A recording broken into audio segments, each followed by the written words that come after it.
सातपुड्याच्या पायथ्याशी वसलेल्या अचलपूर शहरामध्ये सुद्धा पोळ्यानिमित्त द्वारकेचा बैल काढण्यात येतो। रायपुरा परिसरामध्ये भव्य जत्रा भरते। वऱ्हाडाचं वैभव असलेल्या या जत्रेमध्ये पारंपरिक पायल्या व टाळांचा गजर करण्यात येतो। मात्र यावर्षी कोरोना प्रादुर्भाव वाढत असल्यामुळे ही यात्रा रद्द करण्यात आली होती।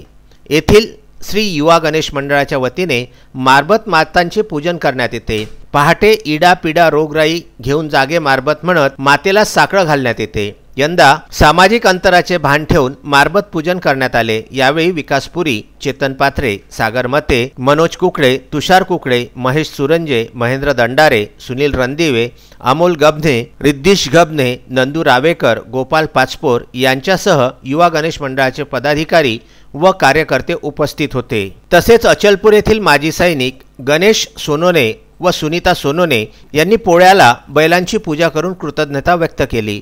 सोनोने यांनी मराठा लाईट इन्फंट्रीमध्ये 22 वर्षे देशाची सेवा केलेली आहे। देशांच्या विविध भागांमध्ये उत्कृष्ट सैनिकी सेवा दिल्याने त्यांना विविध पदके देऊन गौरविण्यात आलेले आहे। गणेश सोनोने यांनी सेवानिवृत्तीनंतर पूर्णवेळ शेती करण्याचा ध्यास घेतला व शेतामध्ये संत्रा आणि पेरूची बाग फुलवली। त्यामुळे त्यांच्याकडे पोळा या सणाला अनन्यसाधारण महत्त्व आहे। एससीएन न्यूज नेटवर्क परतवाडा आणि विदर्भ न्यूज अमरावतीकरिता पंकज साबू यांचा हा वृत्तांत।